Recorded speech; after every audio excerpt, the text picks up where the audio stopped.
भारत में रहते हो, भारत का ही खाते हो, भारत का पीते हो और भारतीय संविधान को नहीं मानते हो तो शर्म नहीं आती है। नमस्कार आप सभी का वायरल फैक्ट बाय सनी में आप सभी का स्वागत है। आज मैं जिस टॉपिक के बारे में बात करना चाहता हूँ वो टॉपिक बहुत ही इंपॉर्टेंट टॉपिक है। अगर आपने इस वीडियो को स्किप किया तो आप जिंदगी भर खुद को कोसोगे और आपके बच्चे आपको गाली देंगे। मौका मिला उनके फ्यूचर के प्रति जिम्मेदारी दिखाने की तो आपने जिम्मेदारी नहीं निभाई। जी हाँ, 73 सालों में पहली बार आपको ये मौका मिल रहा है और शायद ये मौका आपको फिर कभी नहीं मिलेगा या किसी को फिर नहीं मिलेगा। जी हाँ, मैं आज बात कर रहा हूँ यूसीसी यानी यूनिफॉर्म सिविल कोड के बारे में। यूनिफॉर्म सिविल कोड जिसे हम हिंदी में कहते हैं नागरिक संहिता। सामान्य नागरिक संहिता लागू करने से पहले सरकार ने वोटिंग से राय मांगी है कि आप सब राय दीजिए कि इसे लागू किया जाए या ना लागू किया जाए। वैसे ये 2018 से ही ये चर्चा में है, पर 2018 से अब तक ये चर्चा में नहीं आया। जब 2023 में 14 जून को सरकार ने 1 महीने का अल्टीमेटम दिया कि 1 महीने के अंदर आप राय दीजिए। अगर आपकी राय इसके पक्ष में आती है कि सामान्य नागरिक संहिता लागू हो तो ये लागू होगी, अगर इसके विपक्ष में जाती है तो सामान्य नागरिक संहिता नहीं लागू होगी। तो ये आपको मौका है जो मिला हुआ है और ये किसी को नहीं मिलेगा। अगर आपने वोटिंग नहीं करी तो समझ लीजिए कि देश के प्रति और अपने आने वाले बच्चों के प्रति आप गद्दारी कर रहे हैं।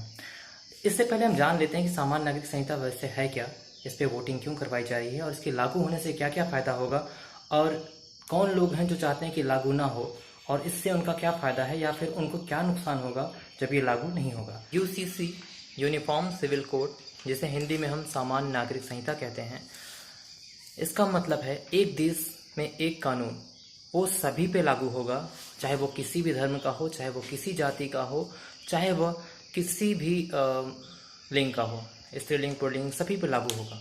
एक देश एक कानून, यही है इसकी मूल भाषा। अब आप सोचोगे कि ये लिया कहाँ से गया, ये आया कहाँ से है। जी, यूसीसी जो है ये पहली बार नहीं हुआ, ये 1950 में जब संविधान लागू हुआ था तभी से ये है, लेकिन इस पर किसी का ध्यान नहीं गया। संविधान के भाग 4 में राज्य के नीति निर्देशक तत्व हैं। राज्य के नीति निर्देशक तत्व के अनुच्छेद 44 यानी आर्टिकल 44 में ये कहा गया है कि सभी नागरिकों के लिए सामान्य नागरिक संहिता लागू करना सरकार का दायित्व है। लेकिन 73 सालों में ये लागू क्यों नहीं हुआ, ये सोचने वाली बात है। आखिर क्यों नहीं लागू किया ये मैं आगे वीडियो में बताऊंगा। लोगों को इससे क्या नुकसान था, क्यों सरकारों ने इस पर ध्यान नहीं दिया। आप सोचोगे क्या भारत में कहीं ये लागू नहीं है या भारत के अलावा किसी और देश में ये लागू है या नहीं है, तो इस पर भी मैं चर्चा करता हूँ। सबसे पहले आपको बता दूँ कि ये गोवा में लागू है। गोवा के अलावा भारत के किसी भी राज्य में लागू नहीं है, सिर्फ गोवा में लागू है सामान्य नागरिक संहिता। अब इसे पूरे देश में लागू करने के लिए सरकार राय मांग रही है। इसके अलावा बाकी देशों की बात करें तो अमेरिका, जापान, फ्रांस, रूस जैसे ताकतवर देशों में अपना उनका सामान्य नागरिक संहिता है। उन वहाँ पे सामान्य एक कानून मतलब सभी के लिए लागू होता है। बाकी मुस्लिम देशों में तो आप जानते ही हैं वहाँ शरिया कानून चलता है।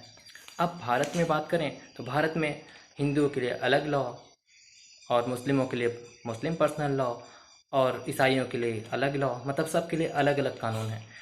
अब भारत सरकार चाहती है कि सबके लिए एक कानून लागू हो और इसीलिए आपसे राय मांगी गई है और ये मौका है आपके पास कि आप राय दीजिए।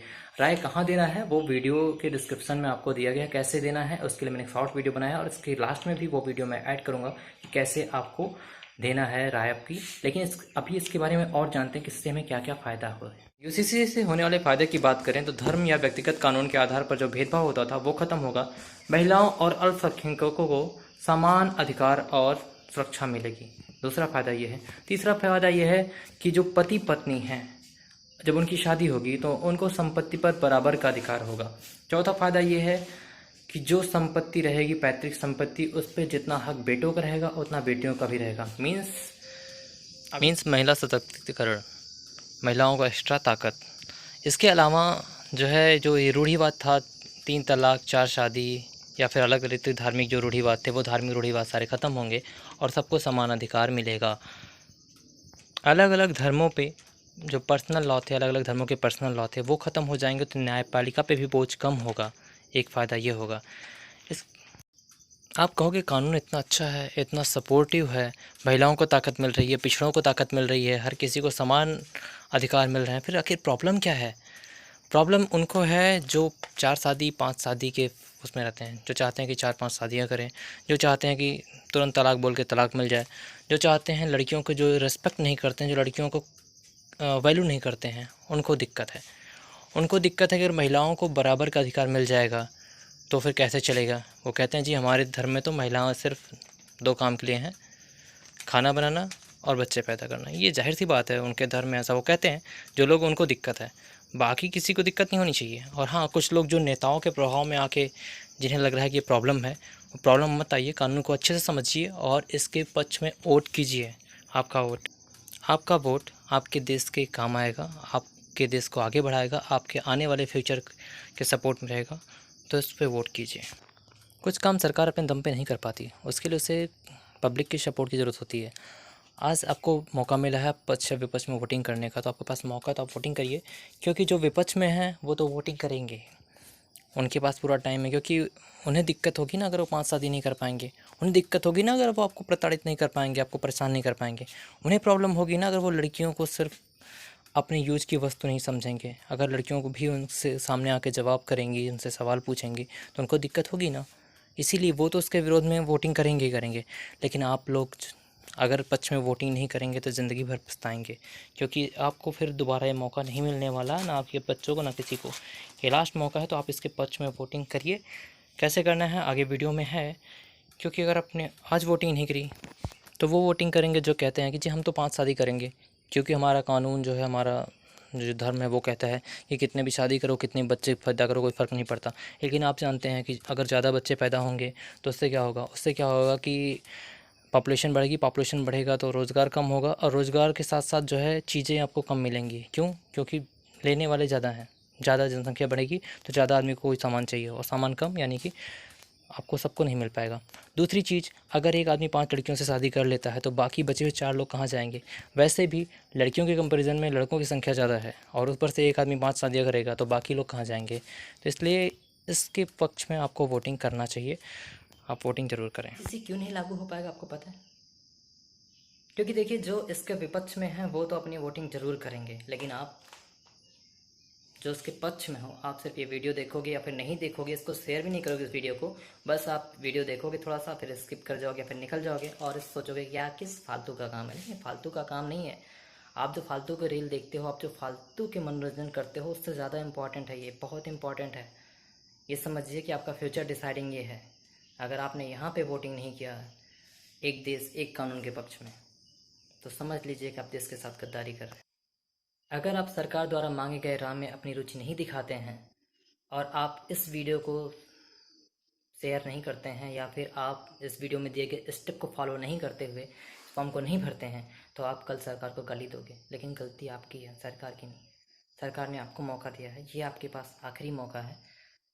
जाइए, अपनी राय दीजिए और एक देश एक कानून लागू करवाइए। ज़िंदगी भर पछताने से अच्छा है, ये मौका है, ज़रूर इसको करिए। आगे स्टेप दिया हुआ आप फॉलो करिए। Thank you. 14 जून 2023 को गवर्नमेंट ने एक नोटिस जारी किया जिसमें आपसे राय मांगी गई है वन नेशन वन कोड, यानी कि यूनिफॉर्म सिविल कोड के बारे में, जिसकी लिंक के सामने है। ये डिस्क्रिप्शन बॉक्स में भी लिंक दिया हुआ है। इस लिंक पे आपको जाना है और आपको अपनी राय देनी है। ठीक है, उसके लिए क्या करना है, इस लिंक को आप कॉपी करके पेस्ट करेंगे और सबसे पहले अपना नाम डालेंगे, फर्स्ट नेम, फिर लास्ट नेम, उसके बाद अपना 10 नंबर का मोबाइल नंबर डालेंगे। फिर आप ऑर्गेनाइजेशन पे जाएंगे। ऑर्गेनाइजेशन पे अगर आप सेल्फ सेलेक्ट करिए या फिर इंडिविजुअल लिखिए, जो आपको सही लगे। फिर आपको अपना जो है एड्रेस डालना है। एड्रेस डाल करके आपको लास्ट में आना सजेशन इन वर्ड पे। सजेशन इन वर्ड में आप लिखेंगे I am in favour of uniform civil code, one nation one civil code. आप आगे ऐड कर सकते हैं one nation one civil code, या फिर आप इतना ही लिख सकते हैं I am in favour of uniform civil code, और सबमिट कर देना है। इससे फिर आपका वोटिंग हो। विरोध का स्तर ये है कि वो कहते हैं सरकार बदल देंगे पर कानून नहीं बनने देंगे। सोचिए, इतना तगड़ा विरोध है। और विरोध में वो क्या कहते हैं कि जी हिंदू पर्सनल लॉ सबके ऊपर लागू किया जा रहा है, ये कोई सामान्य नागरिक कानून नहीं है। ऐसा नहीं है, ये सामान्य नागरिक कानून है, कोई हिंदू पर्सनल लॉ नहीं लग रहा है सबके ऊपर। और दूसरी बात, वो कहते हैं कि देखिए जी, जो हिंदू हैं उनमें दक्षिण में अलग तरीके से विवाह होता है, पूरब में अलग तरीके से विवाह होता है। फिर ऐसा कर देंगे तो सबको एक तरह का विवाह करना पड़ेगा। अरे विवाह आप अपने तरीके से करिए, अपने रीति रिवाज थोड़ी आपके बदल देंगे, रीति रिवाज अपना फॉलो करिए। लेकिन करना क्या, आपको फाइनली आपको कोर्ट में जा करके शादी को रजिस्ट्रेशन कराना है। जो चीज़ें सिंपल है उनको इतना कठिन बताया जा रहा है ताकि लोग भड़क जाएं और इसके विपक्ष में वोट दें। क्योंकि वो चाहते हैं कि एक देश, हमारे भारत देश में सामान्य नागरिक संहिता ना लागू हो। बाकी देश, बाकी ताकतवर देशों की तरह हमारा भारत उस ताकतवर देश के लिस्ट में ना आए। आप क्या चाहते हो? आप चाहते हो ना कि आपका देश ताकतवर लिस्ट में रहे, सबसे ऊपर रहे, तो आपको सामान्य नागरिक संहिता के पक्ष में वोट करना ही करना है। Thank you.